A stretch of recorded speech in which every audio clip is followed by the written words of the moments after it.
أشرف الأنبياء والمرسلين سيدنا ومولانا محمد وآله وأصحابه وأهل بيته وأزواجه وذرياته أجمعين. أما بعد فأعوذ بالله من الشيطان الرجيم. بسم الله الرحمن الرحيم. ادع إلى سبيل ربك بالحكمة والموعظة الحسنة. صدق الله مولانا العظيم وصدق رسوله النبي الكريم. إن الله وملائكته يصلون على النبي يا أيها الذين آمنوا صلوا عليه وسلموا تسليما. اللهم صل وسلم وبارك على سيدنا مولانا محمد عبدك ورسولك ونبيك وحبيبك الأمي وعلى آله وصحبه وبارك وسلم عليه. محترم جناب آفتاب جہانگیر صاحب، پارلیمانی سیکرٹری وزارت مذہبی امور، ملک کے طول و عرض سے تشریف لانے والے قومی علماء و مشائخ کونسل کے معزز اراکین، علماء دین، مشائخ کرام، دینی زعماء، سب کو السلام علیکم ورحمۃ اللہ وبرکاتہ۔ میں آج کی اس کونسل کے 90ویں اجلاس میں آپ کو خوش آمدید کہتا ہوں اور آپ کا شکریہ ادا کرتا ہوں کہ آپ نے اپنا قیمتی وقت نکالا، سفر کی صعوبت برداشت کی، اور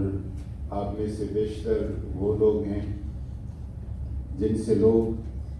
ملنے کے لیے اور ملاقات کے لیے ٹائم اور اپوائنٹمنٹ لیتے ہیں۔ آپ ہمارے متعین کردہ وقت اور شیڈول کے مطابق تشریف لے آئے۔ میں اپنی طرف سے اور وزارت کے آفیسرز کی طرف سے آپ سب کی تشریف آوری کا تہہ دل سے ممنون ہوں، شکر گزار ہوں۔ قومی علماء و مشائخ کونسل گاہے بگاہے مختلف شہروں میں، اور پچھلے 1 سال سے میری کوشش رہی ہے کہ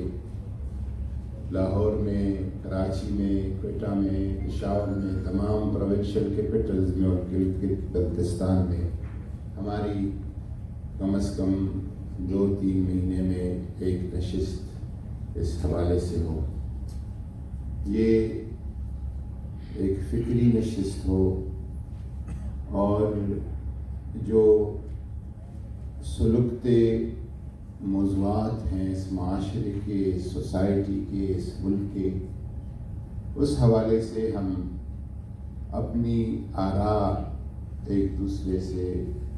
شیئر کریں اور اس پہ بحث کریں، اور وہاں اور جہاں کوئی قابل عمل تجاویز ہیں تو میرا فرائض منصب یہ بنتا ہے کہ آپ کی آواز کو، آپ کی آراء کو حکومت کی ایوانوں تک پہنچاؤں، کیبنٹ تک لے جاؤں، پرائم منسٹر تک پہنچاؤں۔ ہم اس بارے میں اپنی کوئی رائے یا فکر یا سوچ آپ کو دینا نہیں چاہتے۔ آپ کی سوچ اور فکر کو قبول کرنے کے لیے اور اس کو پہنچانے کے لیے یہ فورم جو ہے وجود میں لایا گیا ہے۔ ہمارے ساتھ ایک لیجسلیشن ہے جو کہ اس کو ہم ایک قانونی، جس طرح کے اسلامی نظریاتی کونسل ہے، ایک قانونی اور آئینی ادارہ اس کو بنائیں، لیکن فی الحال چونکہ قانون سازی میں موجودہ حکومت کے لیے کافی دشواریاں ہیں اور آرڈیننس کے نفاذ پہ بھی بے شمار اعتراضات رکھتے ہیں، تو اس کے لیے ہم اس راستے پہ بھی سوچ رہے ہیں کہ کیا کیا جائے تاکہ اس کا جو ایک پشت ہو، مضبوط ہو اور ایک قانونی حیثیت، آئینی حیثیت اس کونسل کی کو حاصل ہو جائے۔ لیکن اس حوالے سے جو اس کونسل کا ایک ٹاسک تھا کہ ہم اپنے نصاب میں سے جو کچھ مواد ہے جو قابل اعتراض ہے اس کو کیسے ہم ہٹا سکیں اور ہم ایک فکری اور مسلکی ہم آہنگی کو اپنے مدارس میں، اپنے نظام میں کس طرح فروغ دے سکیں، وہ ہمارے لیے سب سے اہم موضوع ہے۔ لیکن چونکہ مدارس کے پانچوں وفاق کے نمائندگان اور ایجوکیشن منسٹری اس پہ کافی ایک سفر کر چکی ہے اور بھی کام کر رہی ہے، تو میرے خیال میں وہ اس کے لیے اس سے بھی مناسب فورم ہے کہ وہاں پہ اس پہ آگے اور کام کیا جائے اور کونسل ان تمام چیزوں کی تائید کرے جو کہ ان کے درمیان جن چیزوں پہ اتفاق رائے ہو چکا ہے۔ جہاں پہ اختلاف ہے انشاءاللہ تعالیٰ اختلاف بھی دور ہو جائے گا۔ پھر اگر اس کے بعد کوئی ایسی چیزیں ہیں جو کہ کونسل کی کمیٹیوں میں سے کوئی کمیٹی اس کو ہینڈل کر سکے تو اس کو پھر اس طریقے سے اس پہ بحث کی جائے، اس کا ایک کوئی لائحہ عمل نکالا جائے۔ سلیدس جو چیز ہے جس کو ہماری حکومت، پرائم منسٹر صاحب بار بار مجھے اس پہ کہہ چکے ہیں اور پریزیڈنٹ صاحب سے بھی 2-3 دفعہ میری اس حوالے سے ملاقات ہوئی ہے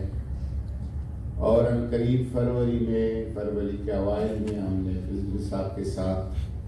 پہلے مرحلے پہ 40-50 لوگوں کا اور دوسرے مرحلے میں 300-400 ملک بھر کے علماء و مشائخ کا ایک نشست ہم رکھیں گے۔ یہ پہلا فروری کے اوائل میں ہوگا اور دوسری نشست جو ہے وہ شاید مارچ کے درمیان ہو، جس میں پرائم منسٹر بھی شریک ہوگی اور پریزیڈنٹ بھی شریک ہوگی۔ اس میں ہم جو علماء کا کردار ہو سکتا ہے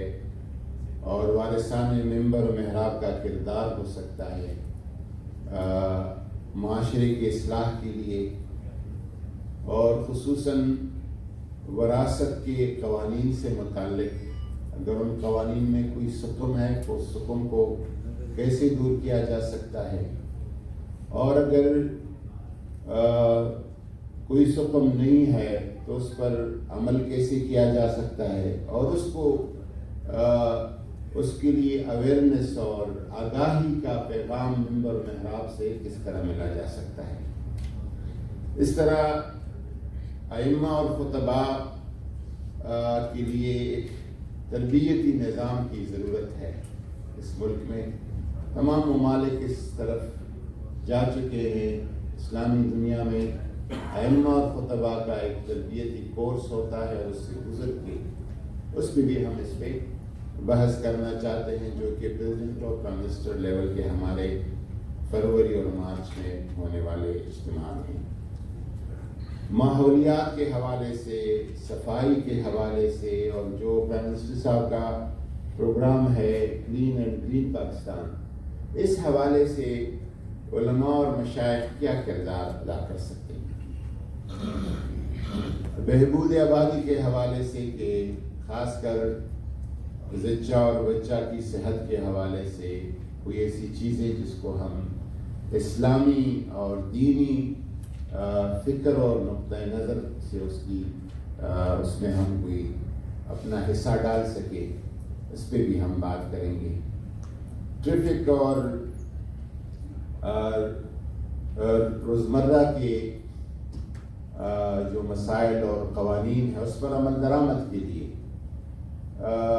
معاشرے کو منبر و محراب سے پیغام دینا کہ یہ بھی آپ کی ذمہ داریوں میں سے ہے کہ ان قوانین کا آپ احترام کریں۔ اسی طرح جو بچوں کے ساتھ زیادتی کے آئے دن کے واقعات ہیں پاکستان جیسے ملک کے لیے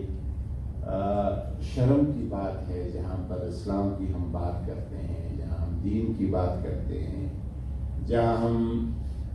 دینی تشخص پر افتخار کرتے ہوئے نہیں تکتے، وہاں پر اس طرح کے شرمناک اور عجیب قسم کے واقعات جو ہے ہمارے لیے ایک سوالیہ نشان ہے۔ ہر کسی کا اس میں اپنا کردار ہے، لیکن ہمارا بھی اس میں اپنا ایک کردار ہو سکتا ہے۔ 4 دن پہلے نوشہرہ میں زیارت کا قاصد میں بچی کا جو واقعہ ہے، میں تو جب بچی کی تصویر کو دیکھتا ہوں میں بھول نہیں پاتا کہ کس طرح حیوانیت ہے اور کس طرح بہیمیت ہے ہماری سوسائٹی میں اور اس معاشرے میں۔ اس حوالے سے ہم کوئی تجاویز حکومت کو دے سکے، اپنے طور پر ہم اس کے لیے کچھ کر سکیں۔ یہ ہماری فروری میں ایک اس کے لیے تیاری کی اور ابتدائی میٹنگ ہوگی 40-50 لوگوں کی، اور پھر اس کے بعد ملک بھر کے علماء و مشائخ کو اس میں بلایا جائے گا۔ اس کے علاوہ ہم یہ 2 علماء و مشائخ کونسل ہمارا ہو گیا ہے، ہم ایک انٹرفیتھ کونسل کی بھی سوچ رہے ہیں کہ جس میں ہم باقی مذاہب کے لوگوں کے ساتھ بیٹھیں اور اس میں 8-10 لوگ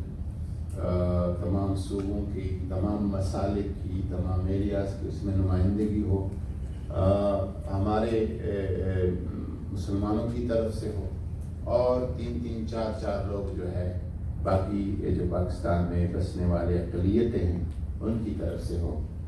یہ ساری چیزوں پہ ہم یہ آئندہ فروری، مارچ، اپریل اس پہ کام کریں گے۔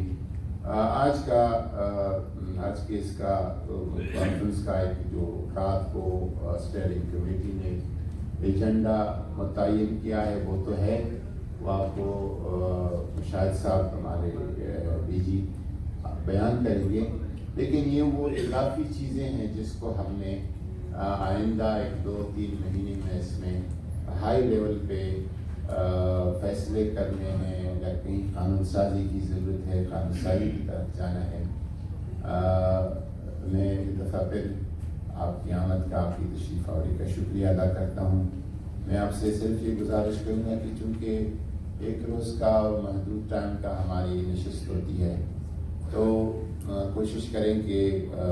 تقاریر کی بجائے ہم سب ماشاءاللہ خطبہ ہے، مقررین ہیں، کوئی تجاویز یا ایسی چیزیں آ جائیں جس پہ تو وہ بہتر رہے گا۔ شکریہ، مہربانی، جزاکم اللہ خیر۔ بہت شکریہ، جزاک اللہ۔ ابھی آپ کے سامنے خطبہ استقبالیہ پیش فرما رہے تھے جناب وفاقی وزیر مذہب و بین المذاہب جناب پیر ڈاکٹر مولانا قادری صاحب۔ تھوڑا سا میں آپ کو خلاصہ پیش کر دیتا ہوں۔ جو 3-4 سال میں ہمارے 8 جو اجلاس ہوئے، اس میں جو ہمارے علماء مشائخ کونسل کی جو اجلاس ہوتے رہے، اس میں